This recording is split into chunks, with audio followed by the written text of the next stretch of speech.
Dead men tell no tales. That's how the police minister reacted to Khomo's death, now being investigated by IPID. There's a gentleman who is the suspect in this particular case, was found hanging in the shower. So, and there seems to be no foul play, there seems to be no discrepancy, there seems to be no assault from the side of the police. As he was found dead, the paramedics and later the pathologist certified him dead on the scene. Khomo was detained in solitary confinement while his alleged accomplice was kept with other inmates. He died just hours before he could lift the lid on his killing spree and point out more bodies. Police had linked him to 4 of the 6 murders of women whose bodies were found at this sugarcane field next to a filling station. The second suspect, who works at a local service station, was released due to insufficient evidence. Police claim he was found with a cell phone he had bought from Khomo. If there are people who have taken brown envelopes and if there are big shots behind this matter, let them be in the open and we want to know them. We suspect that the person that they say has been killed in the prison, it might happen that there's a third hand. So we want it investigated. On Monday, Police Minister Bheki Cele announced that the Hibadin police station was investigating 14 cases of missing women. This has heightened fears in the community. Another woman, Siza Miende, went missing on the 3rd of August. Police gave us her handbag. We were hoping that we would have been reunited with her by now. We had thought police would be able to connect dots to her remains using the handbag. Nosipho Kumede disappeared with her 2-year-old toddler on the 6th of August. They are yet to be found. Most of the time she's at home. So our fear now, we think she's normal. That is why we say at least we must get their remains, her remains and her baby remains, so that we will have closure. Police now have the task of finding the bodies Khomo had promised to point out. A team of seasoned detectives has been roped in to probe the case. Vusi Khumalo, SABC News, uMthwalume. Thanks, Vusi. So you would have heard a bit earlier on this week as well, one of the suspects arrested in connection with those killings there in uMthwalume in KwaZulu-Natal, committing suicide, as my colleague Vusi Khumalo pointed out in his package. His co-accused then released as prosecutors were not happy with the evidence against him. So this leaving the community there living in fear and shock following the discovery of the bodies of 5 women over a period of 4 months. So let's bring in Professor Gerard Labuschagne, who's a forensic psychologist, to look a bit more into this. A very good evening to you, Prof. Thanks indeed for your time. Hi, good evening. So my colleague Vusi Khumalo in Durban tells me that in 2018, the body of another woman was also found in the same sugarcane fields. But what we now know, could this be classified as the work of a serial killer? Yeah, so what we normally say is that when we have bodies being found in a similar geographical area, or of course when there's a forensic link, we would always want to start looking at it as a serial earlier rather than later. And if it later turns out that they're not a serial, that's fine, because they still would have gotten a lot more attention as part of a serial murder task team.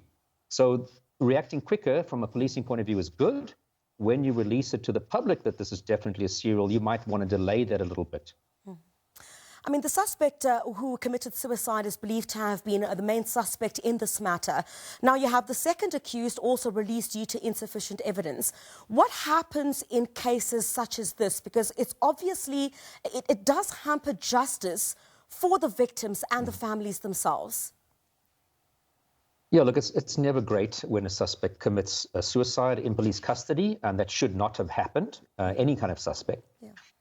I wouldn't necessarily assume that there's some foul play taking place here. It would be very short-sighted if the police arrested the wrong person, forced him to confess, and then killed him, because with a serial murderer, he will just continue to kill. So, of course, the faults there will be highlighted by further bodies coming out at some point.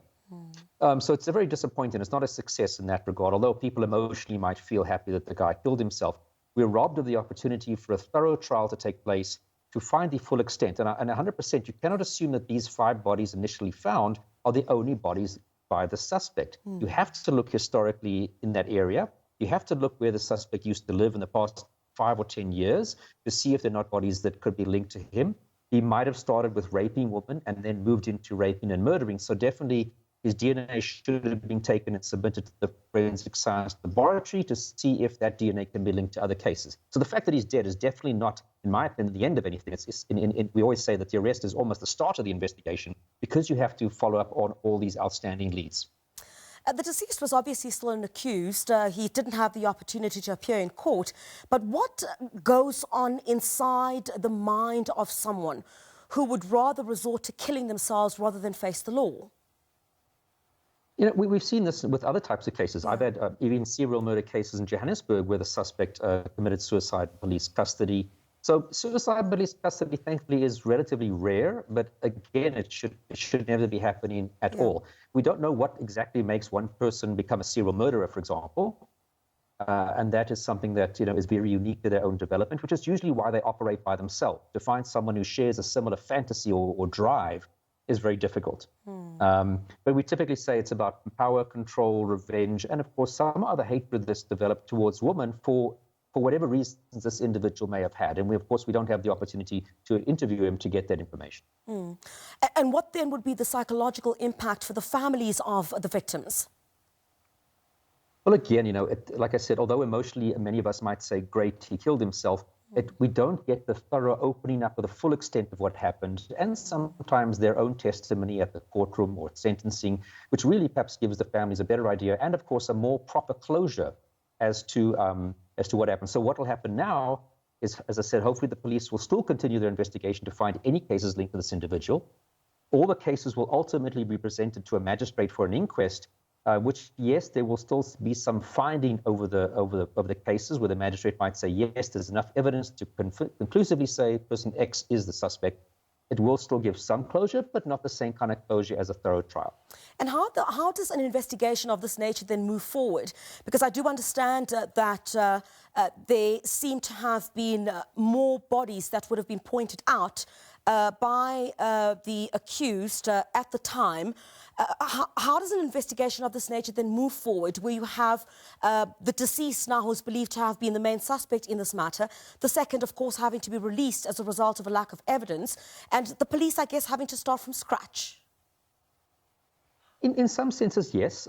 Obviously, from the pointing out in the confession, which I also heard here done, is essential in helping us understand, is he definitely the suspect? Because the pointing out, often he's indicating information or scenes that only the suspect would know about. So that's very good in terms of being convinced that it is the right person. We have unfortunately in the past had some suspects or some people come forward and confess in serial murder cases that were not the suspect. So the pointing out is very essential. And if he's done that, that's very, very good. They will still follow up on all that information, identify the bodies, again, try and find some forensic link by him to those victims, and those will then also be presented to the magistrate for an inquest eventually. Forensic psychologist Professor Gerard Labuschagne, thank you very much indeed for your time this evening.